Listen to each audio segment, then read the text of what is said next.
Racist cop arrests young black twins, then everything changes in just a few minutes. The morning sun was shining brightly over the school parking lot when Officer Mark Lawson parked his police car at Westbrook Academy. His son, Jake, was sitting in the back seat, holding his superhero lunchbox and bouncing with excitement. "Have a great day, buddy," Mark said, looking at Jake in the mirror. "And remember, be nice to everyone, okay?"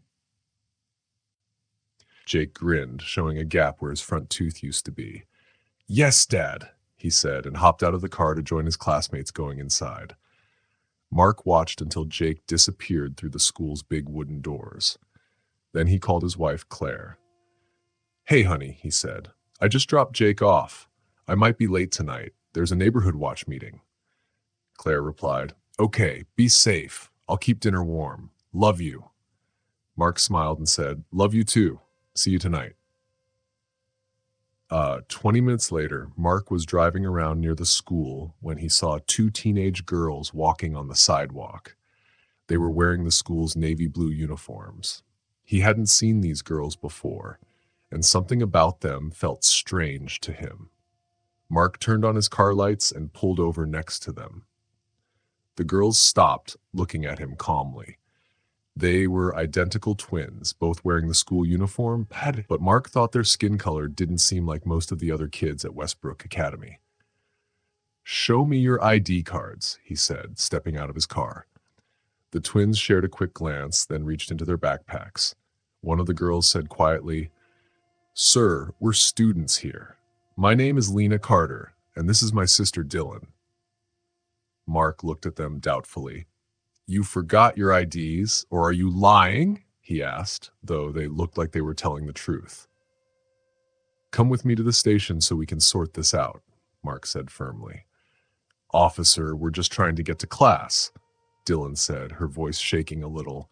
"Our dad can tell you who we are." But Mark cut her off. "Listen here," he said in a low, harsh voice.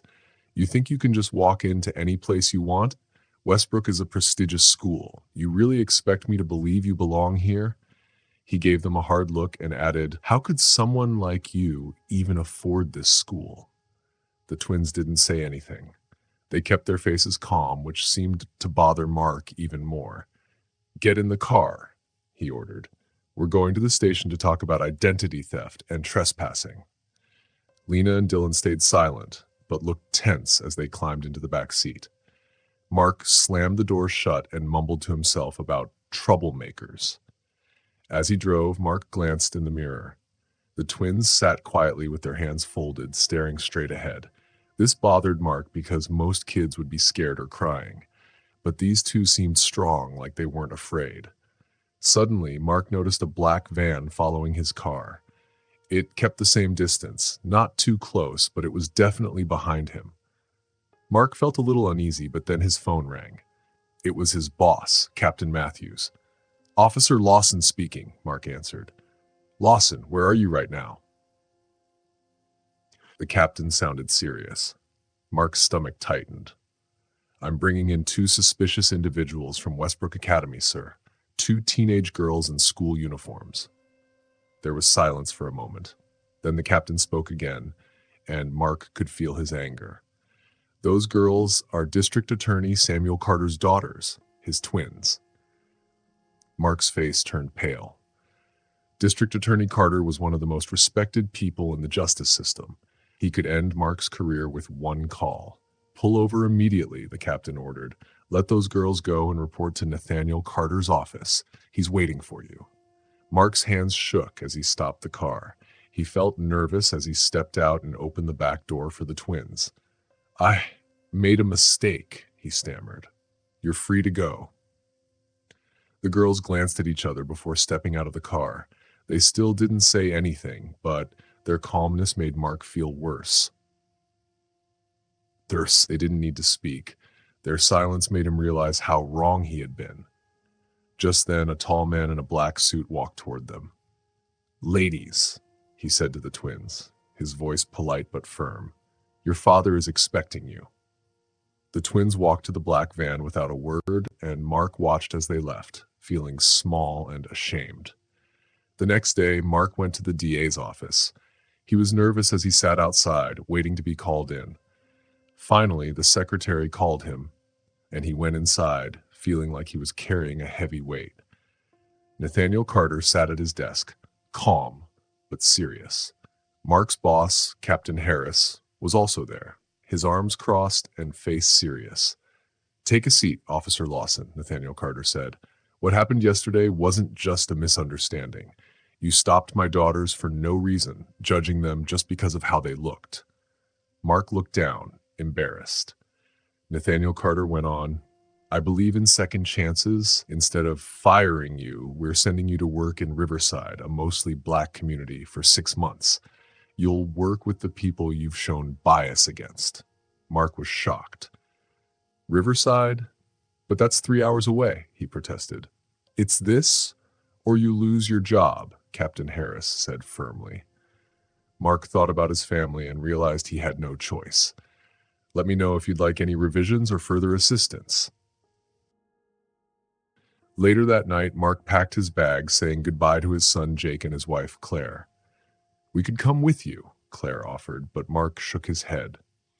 "Jake has his school and you have your job and friends. I need to do this alone." Claire hugged him tightly. "Promise you'll call every day?" she said, trying to smile. "I promise," Mark replied.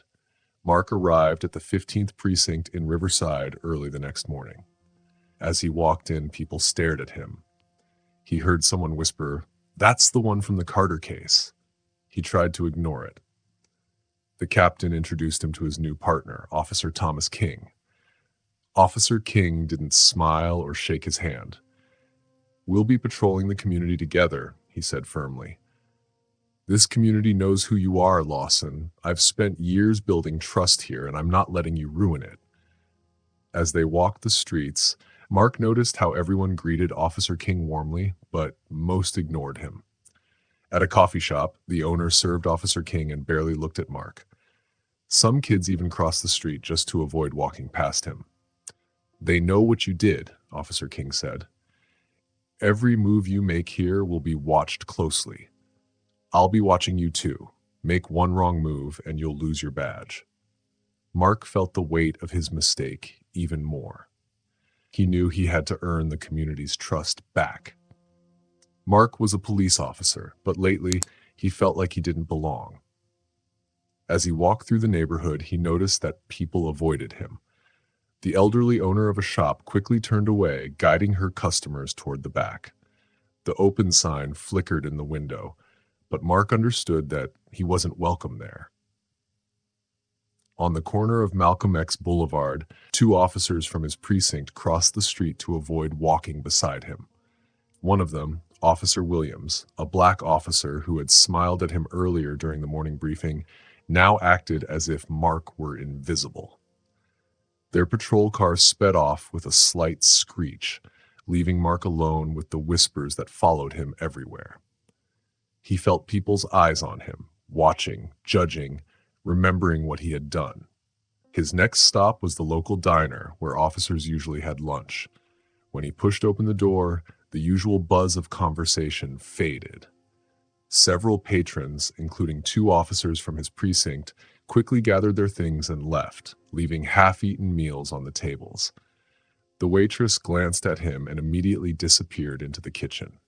Mark stood there, alone in the doorway, listening to the bell above the door still ringing softly. After a moment, he stepped back out, letting the door close quietly behind him. His stomach growled, but he kept walking. As he walked back to his patrol car, Mark noticed how his fellow officers, shopkeepers, and even parents kept their distance. Store owners suddenly found reasons to step back inside or adjust their window displays. Parents called their children closer, and street vendors selling newspapers and fruit turned their backs as he passed. The message was clear. Mark Lawson was an outsider here, unwanted and unwelcome in this black neighborhood. His uniform, meant to symbolize protection and service, had become a barrier. Each step reminded him that he wasn't just a new officer on the beat. He was the one who had profiled and wrongfully detained the district attorney's children, and no one was going to forget it. Later in the break room, Mark found Officer King sitting at a metal table reading paperwork. When Mark slumped into a chair, he whispered, "They all hate me, every single person out there."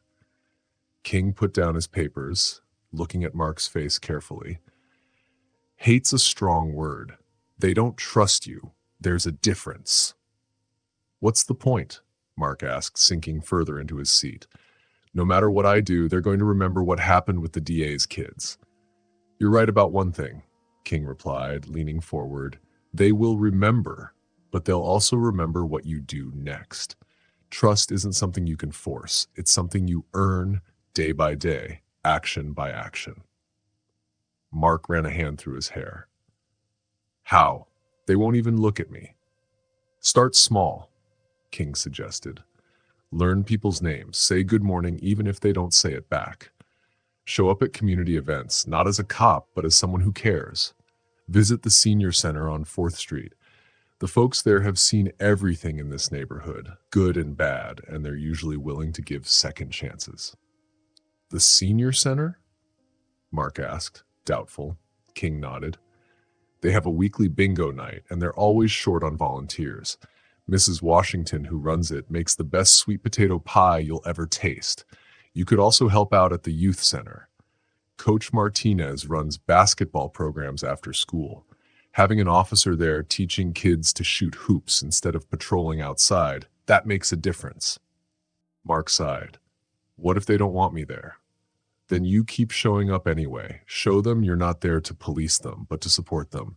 Visit local businesses, not to check for violations, but to actually talk to the owners. Learn their stories. Let them learn yours." Mark thought about this, tapping his fingers on the table. King went on, "There's also the Neighborhood Cleanup Committee. They meet every Saturday morning, and nothing builds trust like working side by side with people, getting your hands dirty for the good of the community."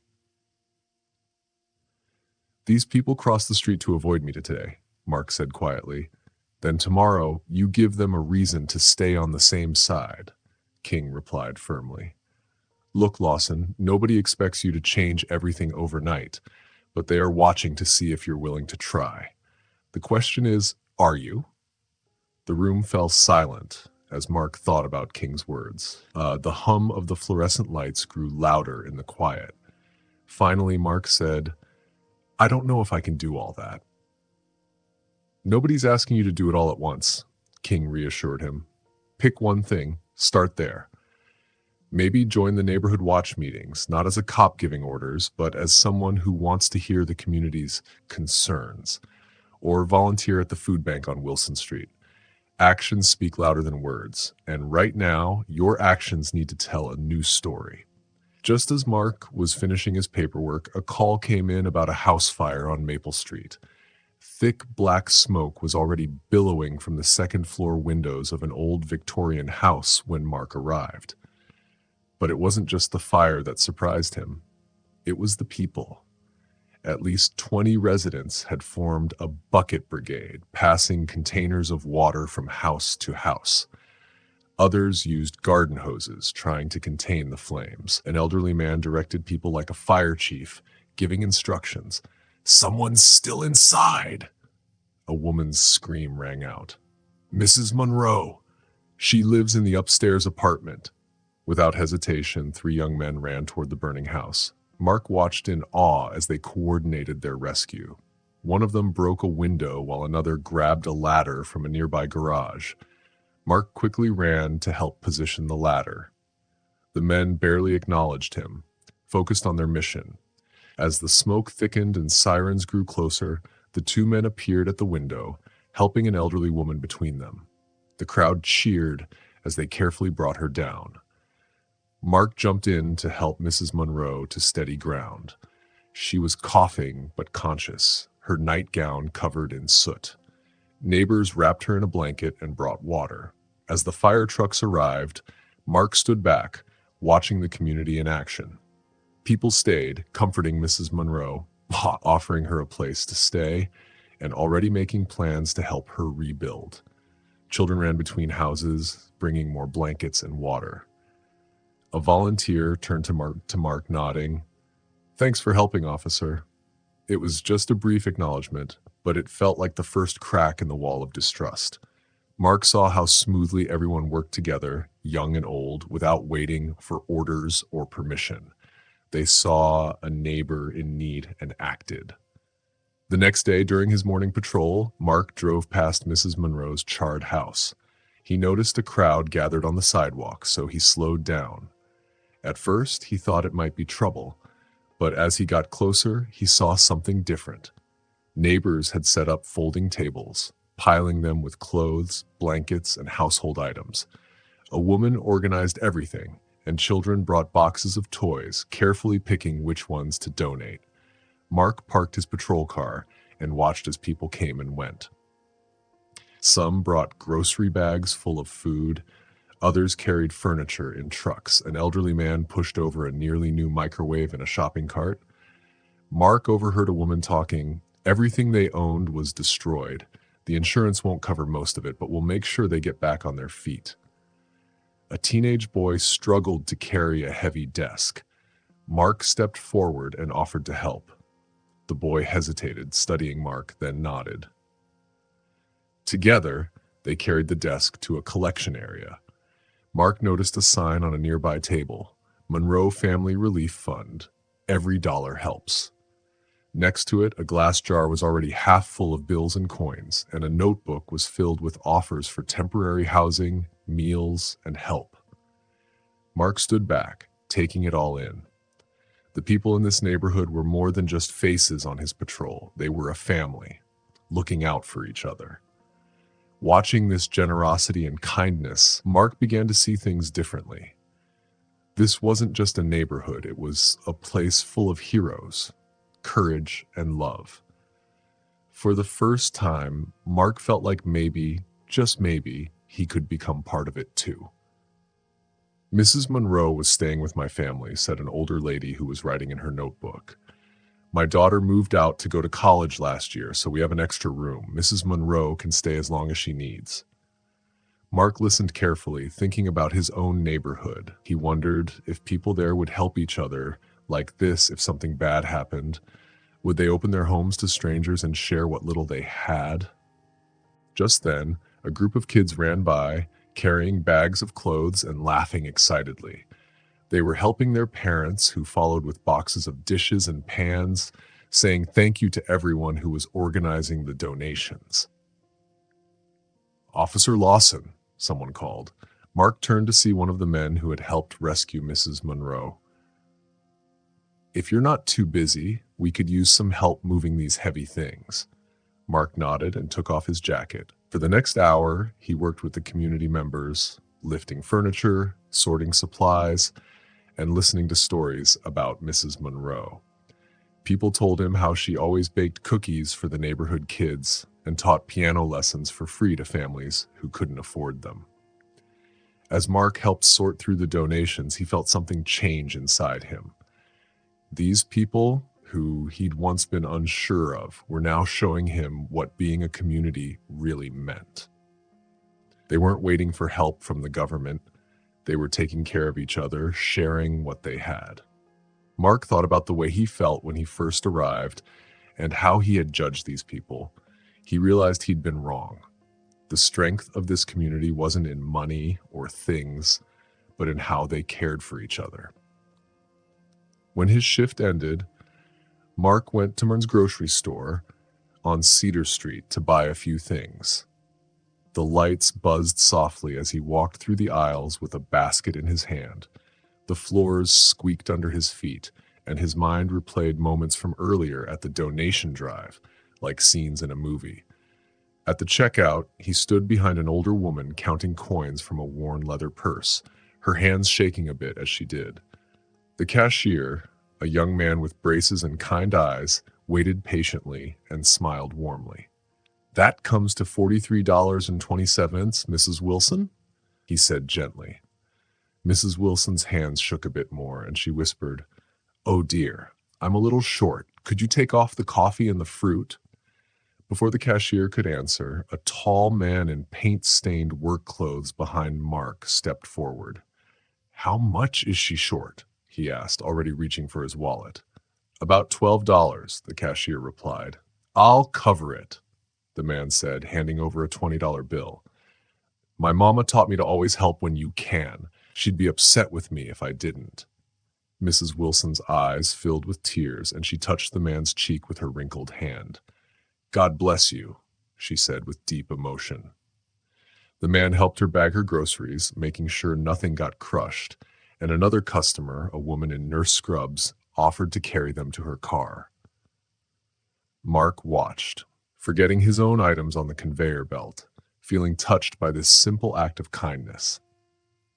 After paying for his groceries, Mark walked toward the parking lot.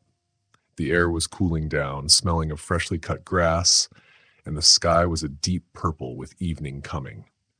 The streetlights began to glow, casting warm yellow light.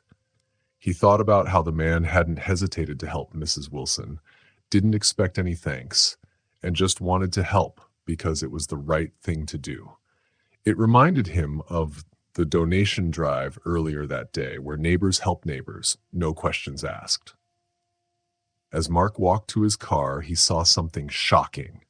Big red letters covered his car, spelling out, "Watch yourself, cop." His heart sank. He put down his grocery bags and clenched his fists, feeling angry.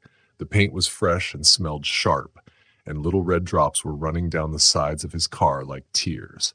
His phone buzzed in his pocket, and it was Officer King. "Hey, partner, are you still at Martin's?" she asked. "Yeah," Mark replied, trying to keep his voice calm. "Someone sprayed red paint on my car. It must be those kids we saw earlier today." Before he could say more, Carla cut him off. "I'm 5 minutes away. Don't do anything until I get there." Carla arrived a few minutes later and looked at his car. The grocery store lights cast long shadows as she examined the words. "This isn't revenge, Mark," she said quietly, looking at him. "It's a warning." Mark pointed angrily at the paint. "Look at this, Carla. This is just vandalism." But Carla stayed calm. "These people have seen officers come and go who didn't understand them. This isn't about your car, Mark. It's about what you represent to them." Mark sighed and ran a hand through his hair. "So what am I supposed to do? Just ignore this?" Carla shook her head. "No. Think about why someone did this and remember how you treated those two girls the other day. Actions have consequences, and sometimes those consequences come in the form of red spray paint." Her words hit Mark hard. He looked at the graffiti, seeing it not as a random act of anger, but as a message from people who felt hurt and didn't trust him. "I'll help you file a report," Carla offered. "But, Mark, take this as the wake-up call it's meant to be." After filing the report, Mark covered the graffiti with old newspapers from his trunk and drove home to his small, lonely apartment. It felt nothing like the warm, happy home he used to have. He kicked off his shoes and lay down on the bed, thinking about the day. The house fire, the kindness he saw, the grocery store moment, and now this. It was all so different. This community, so caring and strong, was also afraid and distrustful. Mark picked up his phone and called his wife, Claire. Hearing her voice lifted his heart. "I miss you both so much," he said, and he heard his son, Jake, laughing in the background. "Is that our little man?" he asked. "Yes, he's playing with his superhero toys," Claire replied. "Jake, want to say hi to Daddy?" Jake's excited voice came through the phone. "Dad, I got an A on my science project." Mark tried to sound cheerful, even though his eyes felt watery. "That's amazing, buddy. I'm so proud of you." After a few more minutes, Claire came back on the phone, and Mark heard her close a door to muffle the background noise. "How are you really doing?" she asked softly. Mark sighed, rubbing his face. "It's different here, Claire," he said, trying to find the right words. "I hate being away from you and Jake, but these people, they aren't what I expected." "What do you mean?" she asked. "Today, I saw a whole neighborhood come together for a family that lost everything in a fire. And at the store, Mark saw a man pay for an old lady's groceries without even thinking twice. Mark couldn't help but notice these acts of kindness. "I've been wrong about a lot of things," Mark said quietly as he spoke to his wife, Claire, over the phone. Claire smiled, hearing the change in his voice. "That's good, Mark. It's good that you're starting to see things differently," she said. Her words were gentle but encouraging. "I know it's hard being away from us, but maybe this is exactly what you needed to see." Mark lay back on his bed, staring at the ceiling. "Maybe you're right," he said with a sigh, but the words didn't bring him comfort. "But someone vandalized my car today. Some people still hate me here." Claire's voice softened but stayed firm. "You can't blame them, Mark. Not after what happened with the DA's daughters," she reminded him. "Give it time, Mark. Give yourself time to heal and change." Mark closed his eyes, feeling the weight of her words. "I just want to come home," he whispered, the loneliness of the empty apartment pressing in around him. "6 months will go by faster than you think," Claire assured him. "Jake and I are right here waiting for you. We can't wait for you to come home and become the best version of yourself." Mark felt a lump in his throat. "I love you both so much," Mark said, his voice thick with emotion. "We love you too," Claire replied softly. After they hung up, Mark let the silence of the apartment fill the space. The loneliness felt a little less sharp after hearing Claire's voice, and he let the exhaustion pull him into a restless sleep. 6 months passed quickly, but Mark still struggled with his old prejudices. He had learned to act polite and get along with his black coworkers and the community members in the predominantly black precinct where he had been stationed. But deep down, he still carried an undercurrent of bias. He had become good at pretending, smiling at the right moments, nodding during community meetings, and even participating in neighborhood events. On the outside, he seemed to have changed, but inside his old attitudes festered like an untreated wound. On his last day at the precinct, Officer King, his boss, gave him a firm handshake. "I hope you learned something here, Mark," she said, looking him over with a knowing gaze. Mark forced a smile, even though it didn't quite reach his eyes. "Of course," he replied, his tone flat. "It's been educational." The drive back to his hometown felt like a weight had been lifted off his shoulders. The familiar streets of his town seemed to welcome him back, and Mark's tense muscles began to relax. As he pulled into his driveway, he saw Claire and Jake waiting for him on the front porch. Jake ran down the steps, his small arms wide open as he jumped into Mark's arms.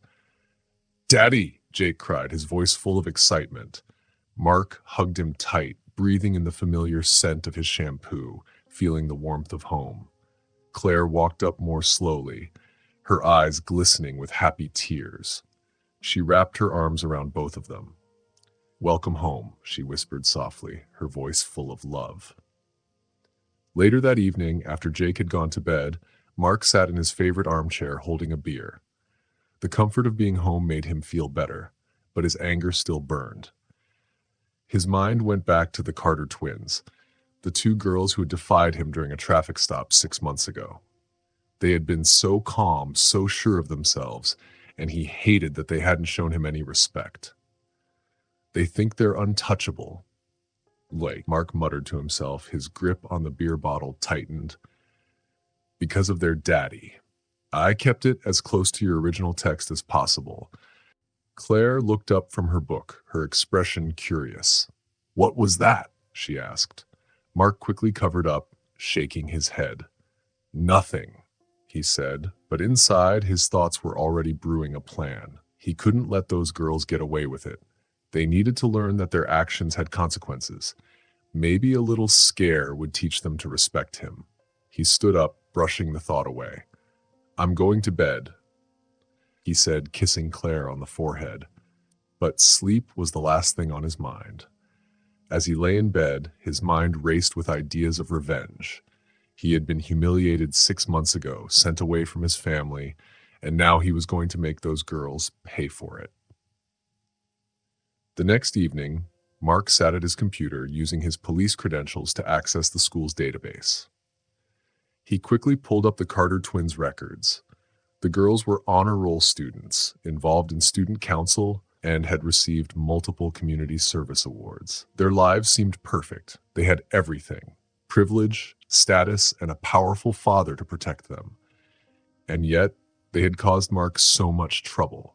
His jaw clenched as he read through their files, the anger inside him rising. "They've got everything," he muttered under his breath, "and I've got nothing because of them."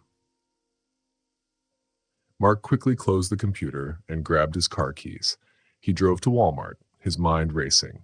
Inside the store, the fluorescent lights buzzed overhead as he pushed his cart through the aisles. He filled it with an assortment of items: silly string, plastic wrap, super glue, stink bombs, permanent markers, and other prank supplies. He didn't want to do anything too serious, just enough to show the girls that their actions had consequences. At the checkout, the young cashier smiled at him. "Having a party?" she asked, noticing the odd combination of items. Mark forced a smile. "Something like that?" he replied. He paid in cash, not wanting any record of the purchase. Back in his car, Mark sorted through his supplies, carefully organizing everything in the trunk. He felt a rush of satisfaction. His police training kicked in, and he began to plan each step of his revenge. He knew exactly where the girls went to school, their routines, and their usual walking route. It would be easy to set something up. He felt powerful, like he was in control again. The next morning, Mark woke up early, his mind already full of plans. He ate a quick breakfast, barely tasting the cold toast and bitter coffee. He kissed Claire goodbye and loaded Jake into the car. "Why are we leaving so early, Dad?" Jake asked, rubbing his eyes and clutching his lunchbox. Mark smiled tightly. "I just want to beat the traffic, buddy," he said, his knuckles white as he gripped the steering wheel. The early morning light cast long shadows as they drove through the quiet suburban streets. When they arrived at the school, Mark didn't drive away like he usually did. Instead, he parked behind a row of oak trees, hidden from view, but with a perfect line of sight to the student parking lot. He waited for the Carter twins. Soon, he spotted their silver Honda Civic pulling in. The girls got out of the car, their heads held high, wearing matching blue sweaters. They walked toward the school entrance, completely unaware of Mark watching them from the shadows. Mark's heart began to race. He counted to 60 under his breath, trying to calm himself. He glanced around the parking lot, which was mostly empty except for a few teachers arriving early. Perfect, he thought. Moving quickly but casually, Mark approached the twins' car. From his jacket pocket, he pulled out a small knife. His hands trembled slightly as he crouched down beside the car. With careful precision, he punctured each tire. The soft sound of air escaping from the tires was like a whisper in the quiet lot. He then pulled out a permanent marker and began writing hateful messages on the windows. His hand shook at first, but soon his movements became more confident as he scrawled slurs and racist words on the glass. As Mark finished the last word, he heard a car door slam in the distance. His heart skipped a beat. Quickly, he tucked the marker into his pocket and walked away at a calm pace, trying not to look like he was in a hurry. When he reached his car, he sat for a moment, staring at the vandalized vehicle. His heart pounded in his chest, but a twisted sense of satisfaction filled him. "That'll teach them," Mark muttered to himself as he started the car and drove away. He could already see students arriving, pointing at the vandalized car and pulling out their phones. Some of them seemed shocked, others disgusted. Mark's hands shook as he gripped the steering wheel, but deep down he felt a dark satisfaction. But a small voice in the back of his mind whispered, "This isn't right. You've crossed a line you can't uncross."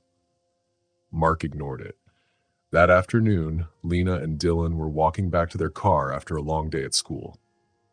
They were talking quietly about their upcoming calculus test, something they both dreaded. Their conversation was soft, almost a whisper, as they made their way through the parking lot. But when they reached their car, both of them froze in place. Their silver Honda Civic was parked in its usual spot, but it looked completely different from when they left it that morning. All four tires were flat, sagging like balloons that had lost all their air. Thick black marker was scribbled across every window, hateful words that made their stomachs turn. Lena's hand flew to her mouth in shock, and Dylan's fists clenched at his sides. Neither of them said a word at first, standing there in stunned silence, trying to process what they were seeing. The damage was clear, and it was intentional. Whoever did this had gone out of their way to make sure they knew it wasn't just a random act of vandalism. Lena was the first to speak, though her voice was tight, almost trembling. "Who would do this?" she whispered. Her heart pounded in her chest as she stared at their car, feeling the sting of humiliation. Dylan's face hardened with anger, but he kept his voice calm. "We should call Dad. He'll know what to do." His hands shook slightly as he reached into his pocket for his phone. Lena shook her head, the braids in her hair swaying gently with the movement. "No," she said softly. "He's dealing with that big trafficking case right now. He doesn't need this on his plate, too." She took a deep breath and pulled out her phone. "I'll call Uncle Marcus. He can help us get it towed." As Lena scrolled through her contacts, Dylan glanced around, trying to make sense of what had just happened. They were both still processing the shock of it all. They had no idea who could be behind the vandalism or why, but there was no time to stand around feeling sorry for themselves. They had to take action, and fast. Across the parking lot, hidden behind a large SUV, Mark watched the scene unfold. He had expected tears or maybe an outburst, some kind of emotional response to the damage done to their car. But instead, he saw two young women handling the situation with an unexpected calm. They didn't cry, they didn't scream. They took pictures of the damage, made a few calls, and waited patiently for help to arrive. Mark's anger boiled over as he watched them. Their calmness, their ability to handle the situation without losing control, felt like a challenge to him. It was as if they were saying, "We're better than you. Nothing can shake us." He clenched his jaw, and his fingers gripped the steering wheel so tightly that his knuckles turned white. This wasn't enough. This act of vandalism was just a small inconvenience for them. It didn't seem to faze them. Mark needed to do something bigger, something that would leave a lasting impact on their perfect little lives, something that would break their calm composure and make them pay for what they had done to his family. Meanwhile, the twins continued to manage the situation with surprising maturity. They made several phone calls, documented the damage with photos, and waited for Uncle Marcus to arrive with the tow truck. People from school walked by offering words of encouragement and rides. The show of solidarity from their classmates made Mark's stomach churn. He wanted to lash out, to do something that would make them feel just as helpless and humiliated as he felt. But he couldn't act on his anger just yet. He had to come up with something better, something that would really hurt them. After a while, the tow truck arrived, and Lena and Dylan's car was loaded up and taken away. The twins stood close together as they watched their car being towed, their shoulders brushing against each other in a quiet display of mutual support.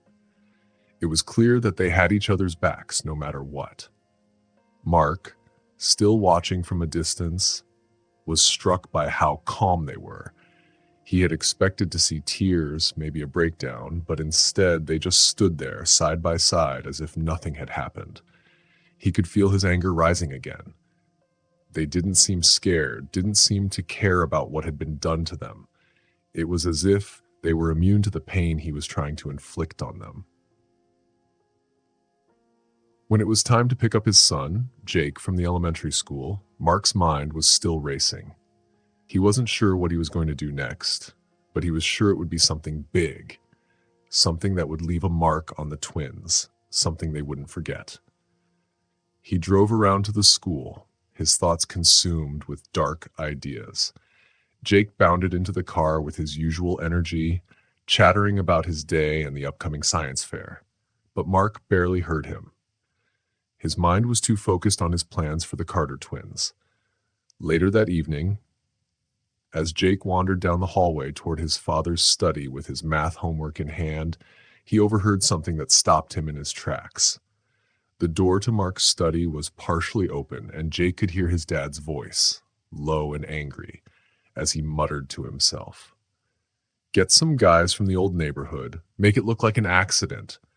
Those Carter girls won't know what hit them." Jake froze, his heart pounding. He recognized the names of Lena and Dylan, and the dark words his dad was saying filled him with fear. He knew something terrible was about to happen. He pushed open the door, his hands trembling as he spoke. "Dad, you can't." Mark spun around in his chair, surprised to see Jake standing there. "Jake, how long have you been standing there?" "I heard you," Jake said, his voice shaking but firm. "You can't hurt Lena and Dylan. They're good people." Mark's expression darkened. "You don't understand, son. While I was away for those 6 months, it was because of them. They need to pay for what they put our family through." Jake shook his head. "No, Dad. You don't understand. Lena and Dylan helped me when the 5th graders were picking on me last month. I didn't tell you the whole story. They stopped the bullies. They didn't just make them leave. They talked to them and made them apologize. They're not bad people, Dad. They're good." Mark's brow furrowed. "They helped you?" Jake nodded. "Yes, they did.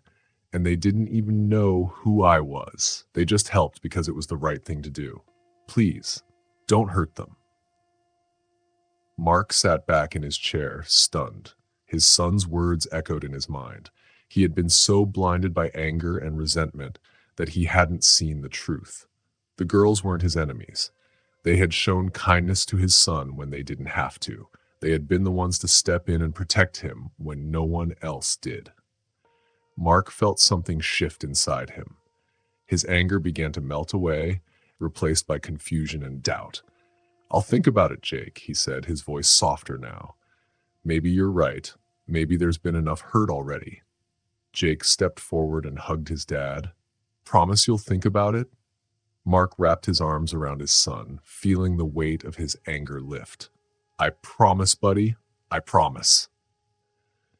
The next morning, Mark drove Jake to school. He couldn't stop thinking about their conversation from the night before. He had promised Jake he would consider letting go of his anger, but it was hard.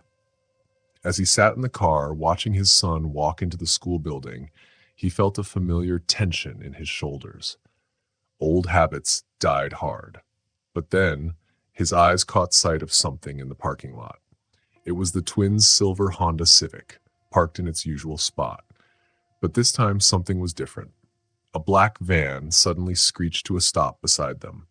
2 men wearing ski masks jumped out of the van and grabbed Lena and Dylan. The twins tried to scream, but the men pressed claws against their mouths and pushed them into the van. Mark's heart raced as he watched the scene unfold. His first instinct was to call 911, but something inside him told him he needed to act. Without thinking, he threw his car into drive and followed the van. His police training kicked in as he kept a safe distance, making sure the kidnappers didn't notice him. He called Nathaniel Carter and told him what was happening. "They've been kidnapped," Mark said urgently. "I'm following the van." Carter's voice was filled with fear and urgency. "Where are you?" Mark gave him the location and continued following the van, reporting every turn and street name. He didn't know what was going to happen next, but he couldn't stop now. These girls, who had shown kindness to his son, needed him. And for the first time in a long time, Mark realized that maybe, just maybe, he could make things right. The police closed in on the van, and soon Mark saw the flashing lights of the patrol cars. The kidnappers tried to escape, but the police were everywhere. They had the van surrounded. In that moment, Mark knew the nightmare was finally over. The twins would be safe. They would make it through this. As the police cars swarmed the black van, Mark's heart slowed. He had helped bring the girls home. He had done the right thing, even when his own anger had clouded his judgment. And for the first time in a long time, Mark felt proud of himself. The kidnapper's van was surrounded by police. An officer shouted through a loudspeaker, "Come out with your hands up!" After a few tense moments, the van door opened slowly. Two men got out with their hands raised, and the police quickly pushed them to the ground and handcuffed them. The officers rushed to the back of the van and found Lena and Dylan, who were scared but unharmed. Suddenly, the sound of screeching tires announced Nathaniel Carter's arrival. He jumped out of his car and ran toward his daughters. Officers were helping them out of the van, and his face showed worry and relief. "My girls," he whispered, hugging them tightly. "Are you okay? Have they hurt you?" "We're fine, Dad," Lena said, her voice shaking but strong. "Just scared," Dylan added, hugging her dad. Nathaniel Carter looked up and saw Mark standing awkwardly nearby. He looked at Mark with a softer expression and walked over. "Mark Carter," he said, shaking his hand. "Thank you. If you hadn't been here." He shook his head, unable to finish. Mark shook his hand, but his stomach twisted with guilt. "Just doing my job, sir," he said. "No," Nathaniel Carter said. "You've really changed in the past few months. You've stopped judging people and seen them for who they really are. That shows real growth." Mark felt uncomfortable. He thought about the bad things he had done, like slashing tires and leaving hurtful messages on the girl's car the day before. He had even planned to hurt them more. It made him feel like poison in his mind. "It's nothing," Mark said, looking down. Lena and Dylan stood beside their dad, looking at Mark. They didn't know that he had been the one making their lives hard, but he had just saved them. "Well, we should get the girls home," Nathaniel Carter said, putting an arm around each of his daughters. "They've been through enough today." Mark nodded as he watched them walk away. The police were still busy, talking to people and leading the kidnappers away. It was starting to feel like a normal police scene. "Take care," Nathaniel Carter called over his shoulder. Mark was left standing there, feeling confused by everything. He had saved the very people he had been planning to hurt. The thought was heavy on his heart. That afternoon, Mark was at his desk at work, sorting through papers. His phone buzzed. It was the school's number. His heart skipped a beat because calls from school were never good. "Officer Lawson speaking," he answered, his voice tight. "Mr. Lawson, this is Principal Martinez. There's been an incident with your son. He's being taken to Memorial Hospital right now." Mark's hand tightened on the phone. "What happened? Is he okay?" "He was involved in a fight with some older students. They pushed him, and he fell toward the concrete steps. But one of the Carter girls saw him, ran over, and caught him before he hit his head. She's getting checked out, but she's okay." Mark felt like he couldn't breathe. One of Nathaniel Carter's daughters had saved his son. The same girls he had been mean to for months. "I'll be there right away," Mark said, his voice shaky. He drove to the hospital as fast as he could. He couldn't stop thinking about what had just happened. When he got there, he saw his wife, Claire, sitting in the waiting area, looking pale and worried. "Claire, how is he? What happened?" "He's getting checked out now, Mark," she said, holding his hand tightly. "Some older boys were picking on him. They pushed him, and he was about to fall. But Lena Carter saw him and rushed to help. She got knocked down too, but she made sure Jake didn't hit his head." Mark felt like he couldn't breathe again. Lena Carter, the girl he had been so angry at, had saved his son. The principal arrived shortly after. "Mr. and Mrs. Lawson, I wanted to make sure you're okay and give you more details. If Lena hadn't acted so quickly, your son could have been seriously hurt. Those steps are concrete, and he was falling fast. I've suspended the boys involved, but I wanted you to know how lucky we are Lena was there." Mark sat down, feeling sick to his stomach. He had been so wrong about these girls. He had hated them without really knowing them, but they had shown nothing but kindness. "Is Lena okay?" he asked. She has some scrapes and bruises from the fall, but she refused to go to the hospital. She just wanted to make sure Jake was all right. Mark put his hands on his face, feeling overwhelmed by shame and gratitude. Lena had saved his son, and he had been planning to hurt her and her sister for no reason. He felt terrible about everything he had done. He stood outside Jake's hospital room, looking in through the window. He saw Nathaniel Carter and both of the girls sitting with Jake, who was awake and talking. Mark felt a mixture of gratitude and shame. He took a deep breath and opened the door. The conversation stopped when he walked in. Nathaniel Carter looked surprised, but the girls stayed calm. "I hope I'm not interrupting," Mark said, his voice nervous. "I wanted to talk to you all." Nathaniel Carter stood up, looking careful but not angry. "Mark," he said. Mark looked at the girls and at Lena, who had a small bandage on her elbow. "I heard what you did for my son," he said, his voice thick with emotion. "I need to thank you. More than that, I need to tell you that I was wrong. So wrong about everything." "I don't deserve your kindness," Mark whispered, "but I'm so grateful." That evening, Mark sat in his living room thinking about everything that had happened. The house was quiet except for the ticking of the clock. His wife was preparing dinner and Jake was resting on the couch. Mark felt heavy with guilt as he remembered all the mean things he had done to the Carter twins. The slashed tires, the hurtful messages, the plans to hurt them more. It all seemed so wrong now. "Dad?" Jake's voice broke through Mark's thoughts. "Are you okay?" Mark looked at his son's face and saw concern. "I'm just thinking about today, buddy," Mark said. "Lena was amazing, wasn't she?" Jake smiled. "Yeah, she was like a superhero. When those boys pushed me, I thought I was going to fall, but she caught me.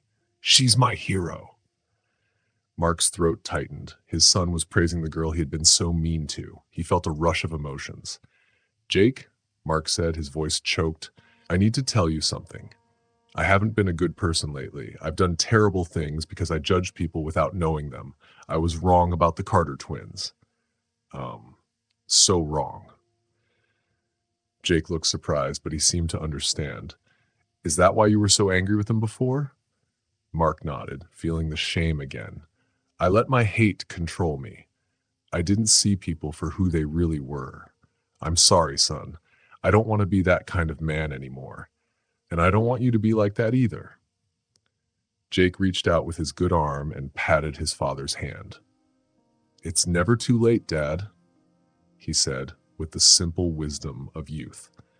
"That's what you always tell me when I make mistakes." Mark felt tears start to form in his eyes. His son's forgiveness and encouragement touched him deeply. He realized that his hatred had not only made him see other people badly, but it had also hurt his relationship with his own child. "You're right, buddy," Mark said softly, squeezing his son's hand gently. "It's never too late to change, to be better." The next morning, Mark stood outside the DA's office, his heart pounding in his chest. The shiny brass nameplate that said District Attorney Samuel Carter seemed to remind him of all his past mistakes. He wiped his sweaty hands on his pants and took a deep breath before knocking. "Come in," Nathaniel Carter's deep voice called from inside. Mark went in and saw the twins, Lena and Dylan, sitting next to their father's desk. They didn't show much emotion, but their bodies were tense. They sat up straight with their hands folded in their laps, watching him carefully.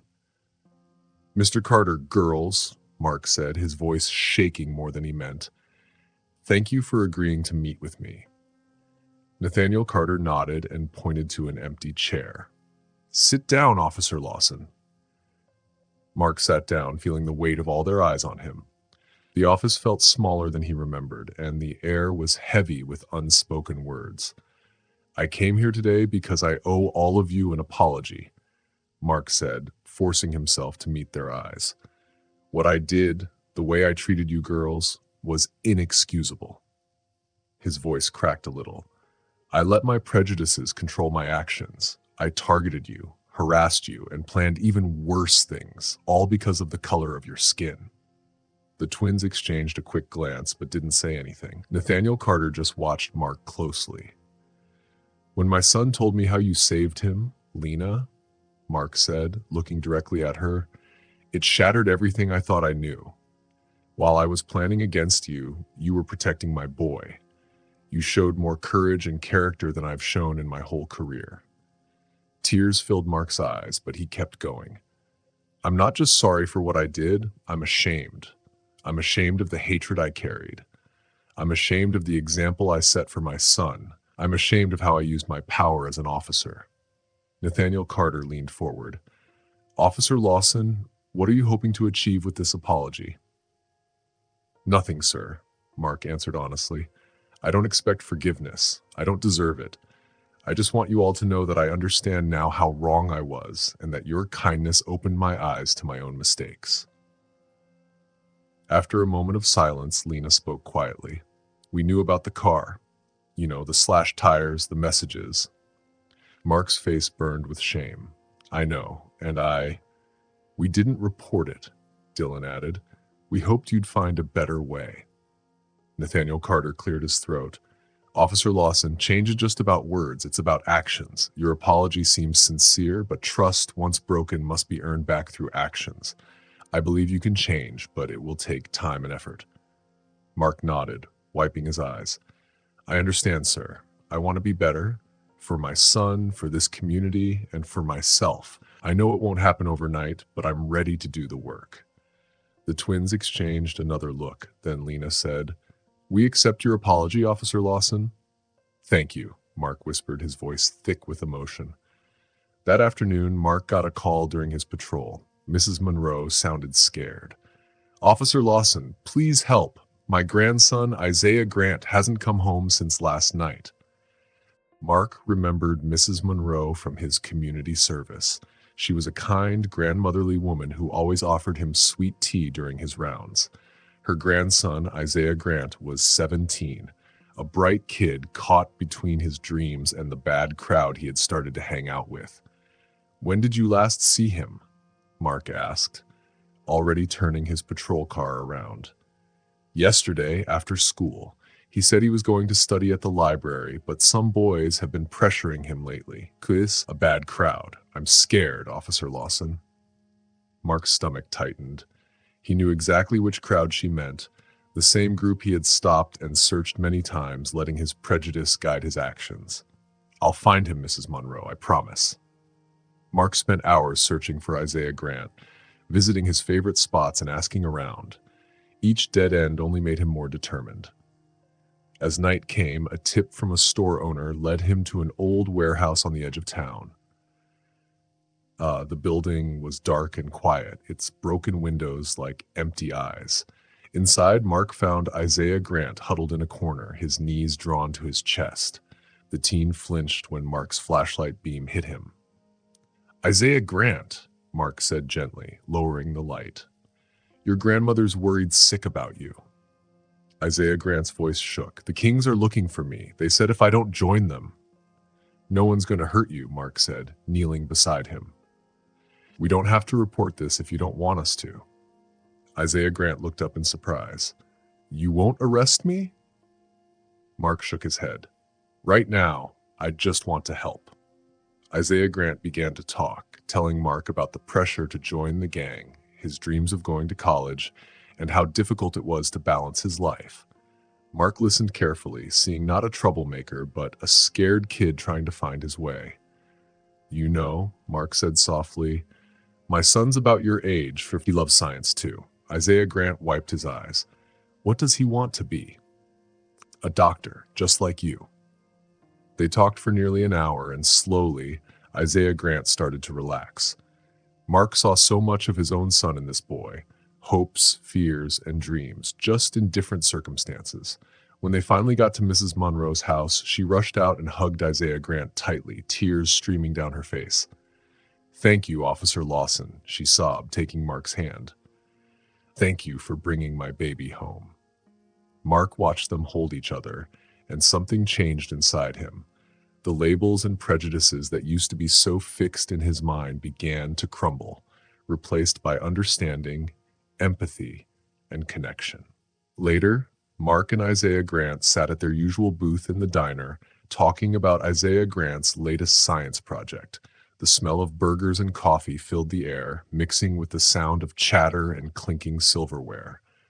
So, if we adjust the solar panels just right, Isaiah Grant explained, sketching on a napkin, we could increase efficiency by at least 20%. And I'm thinking of adding a tracking system too. Mark nodded, impressed by Isaiah Grant's passion. Over the past few weeks, they had become close. Mark helped Isaiah Grant with college applications and watched as his confidence grew. The bell above the door chimed, and Mark saw his old partner, Officer Garrett Parker, walking in. Garrett's uniform was neat and his face sour as he looked around. When he saw Mark, he walked over with an attitude. "Well, well," Garrett said, sneering. "If it isn't Mark Lawson, hardly recognize you without your patrol car. Doing some community outreach now?" "This is Isaiah Grant," Mark said, trying to stay calm. "He's going to college next fall, studying engineering. He's got a brilliant mind." Garrett smirked. "Quite the change from the old days, huh? Remember how we used to handle these neighborhoods?" Mark stood up slowly. "Things change, Garrett. People change. These are good people. They deserve our respect." Garrett laughed sarcastically. "Respect? Come on, Mark. Don't tell me you've gone soft. What happened to the guy who knew how to keep order?" Mark met his gaze without backing down. "That guy was wrong. He was prejudiced and afraid. These people aren't the enemy. They're our community." Garrett's face turned red. "Well, good luck with your new friends," he spat. "Just remember who your real allies are." He stormed out, slamming the door behind him. Mark sat back down, feeling both drained and relieved. The diner slowly returned to its usual buzz. Isaiah Grant watched him, his eyes full of respect. "That was your old partner?" he asked quietly. Mark nodded, running a hand through his hair. "Yeah, that was the old me. Not anymore, though. Sometimes the hardest part of changing is facing who you used to be." "Thank you," Isaiah Grant said, his voice thick with emotion, "for standing up to him, for being different." They sat together in silence for a moment, feeling the weight of what had just happened. The fan above them hummed, and Mark knew he had burned a bridge with his past. But looking at Isaiah Grant's thankful expression, he felt sure about his choice. This was the right path, the only path forward. Thank you for watching. If you like this story and want to see more, please subscribe to our channel. That way you won't miss any new videos. Give us a thumbs up if you enjoyed it and share what you think in the comments. We love hearing your thoughts. Also, don't forget to check out the other videos on our channel. We'll see you in the next story.